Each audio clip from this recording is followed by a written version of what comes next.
یعنی کوئی لمحہ ایسا تھا ہی نہیں کہ غذا سے خالی ہو. وہاں ٹائمنگز نہیں تھے. مسلسل جب سے میں نے محسوس کیا تو میرے منہ میں غذا جا رہی ہے, رکی نہیں.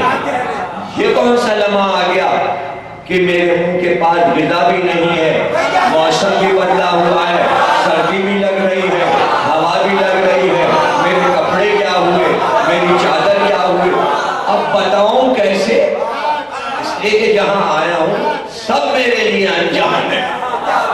میں کسی کو نہیں جانتا, لیکن آوازیں آ رہی ہیں آس پاس, بولنے والوں کی آوازیں آ رہی ہیں, مختلف آوازیں ہیں, اور اس میں اس کو احساس ہے اس میں وہ آواز نہیں ہے جو ابھی تک میرے لیے رحم دل ہستی بنی ہوئی تھی. ساری آوازیں غیر ہیں. جب اسے احساس ہوا دنیا غیر ہے, آوازیں غیر ہیں, تو اس نے چیخنا شروع کیا, تم لوگ کون ہو؟ بتاؤ تو تم لوگ کون ہو؟ کیا تمہیں بھی ہماری طرح رونا آتا ہے؟ ہم تو یہ زبان لے کے آئے ہیں,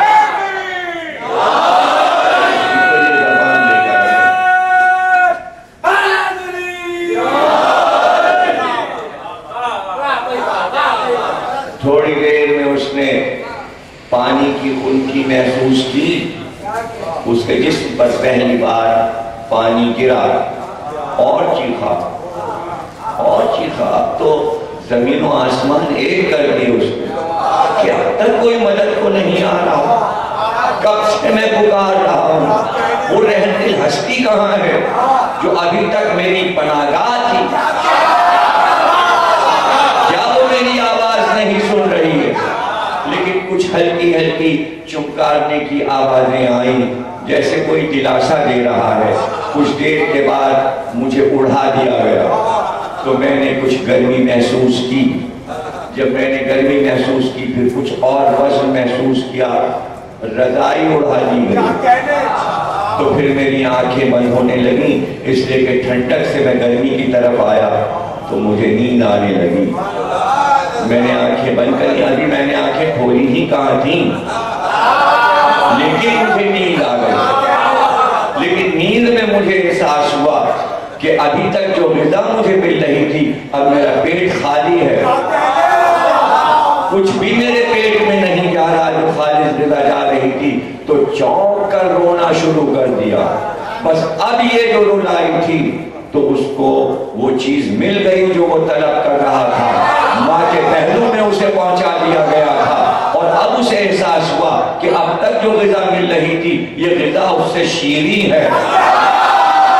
اس کی خوشبو اور تھی, اس کی خوشبو اور ہے, اس کا مزہ اور تھا, اس کا مزہ اور ہے. میں مگن ہو گیا, میں پھر سو گیا. رہ کے میں چونک چونک کے اٹھتا, اور پھر مجھے بار بار غذا دی جا رہی تھی. میں سمجھ گیا یہ غذا دینے والی وہی ہستی, شفیق ہستی ہے. میں نے اس کی خوشبو کو پہچان لیا, پھر میں نے اس کے ہاتھوں کے لمس کو محسوس کیا, اس کے سینے کی گرمی کو محسوس کیا, اس کے پہلو کے گرمی کو محسوس کیا. پھر تو میں بہت دیر سویا. پھر مجھے اطمینان ہو گیا میں غیروں میں نہیں ہوں, میں غیروں میں نہیں ہوں, میں اپنوں میں ہوں. اور جب جب مجھے بھوک لگی میں نے وہی استعمال کی زبان, گریا گریا. تو جو لوگ کہتے ہیں کہ رو رو کر اگر ہم مجلس میں امام حسین سے کہتے ہیں رزق دیجئے, روٹی دیجئے, کھانا دیجئے, تنخواہ بڑھائیے, تو یہ رونا جو ہے یہی تو رزق دیتا ہے. نہ بچہ روتا نہ مانگتا ہے.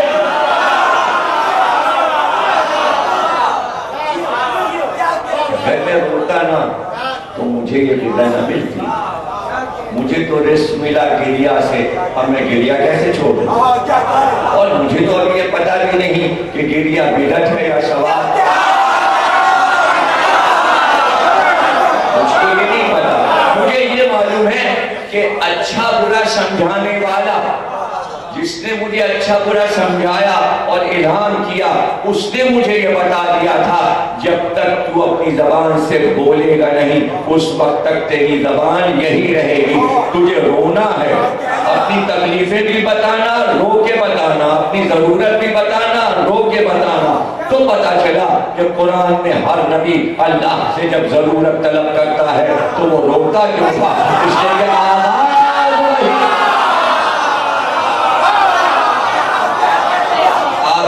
وہی ہے۔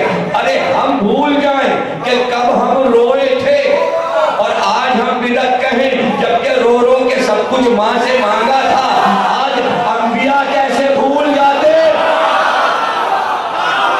ہم کیا کہتے ہیں کہ ہمارا آغاز کیا تھا؟ انبیاء کو یاد رہا اس لیے کہ شعور ہے ان میں کہ انہیں اپنی پیدائش بھی یاد ہے۔ انہیں پتا ہے کہ ماں سے دودھ مانگا تھا رو کے، کان میں درد ہوا تھا تو رو کے بتایا تھا، کوئی تکلیف ہوئی تھی، سردی لگی تھی، گرمی لگی تھی، کوئی چیز طلب تھی تو رو رو کے بتایا تھا۔ تو نوح کو بھی یہ بات معلوم ہے، ابراہیم کو بھی، یعقوب کو بھی، یوسف کو بھی، عیسیٰ کو بھی، موسیٰ کو بھی، داؤد و سلیمان کو بھی۔ تو جب بھی کوئی طلب ہوئی، جب بھی کوئی طلب ہوئی تو رو رو کے مانگا، اب چاہے وہ توبہ ہو یا نبوت ہو یا بیٹا ہو۔ بیٹا یعقوب نے مانگا رو رو کے، اللہ نے کہا اتنا رو لو، تحفے میں بیٹا دے دیا، تو رو کے بیٹا بھی تو ملتا ہے۔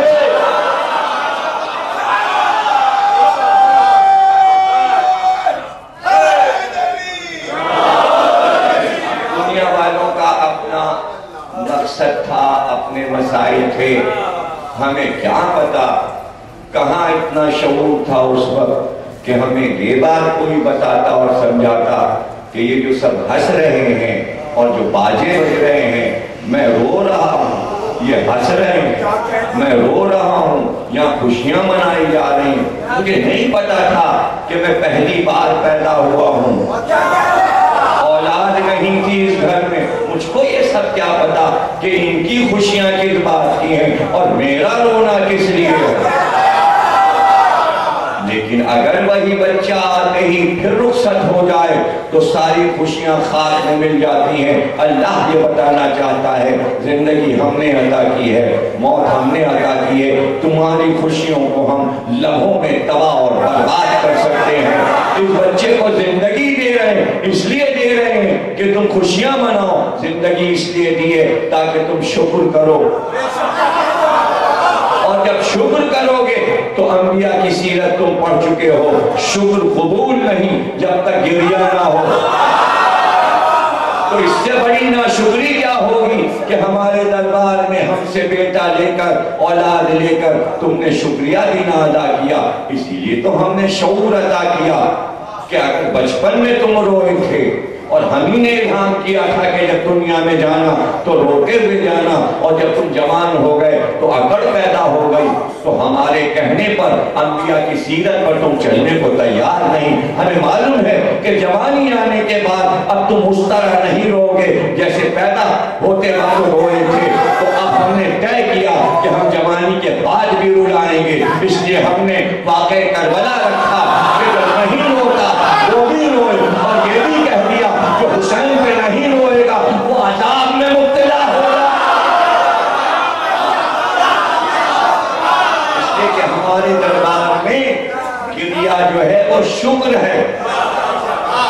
جو چیز دیر میں ملنے والی ہو گریہ سے جلدی ملتی ہے۔ اس لیے ہم نے قرآن میں کہا، آیتیں ہم نے اتاری، رو زیادہ ہنسو کم، بلکہ پورے قرآن میں 5 آیتیں ایسی جس میں منع کیا، ہنسا مت کرو، ٹھٹھے مت لگاؤ، زیادہ خوش نہ ہو، زیادہ اتراؤ نہیں، کوشش کرو کہ رویا کرو، اور زندگی میں ہنسنے کے مقابلے میں 50 گنا رویا کرو۔ ساری آیتیں قرآن میں ہیں، اور تمام قرآن پڑھنے والے اندھے ہو جاتے ہیں اور قرآن سے نہیں پوچھتے کہ گریہ حرام نہیں ہے، اور گریہ وہی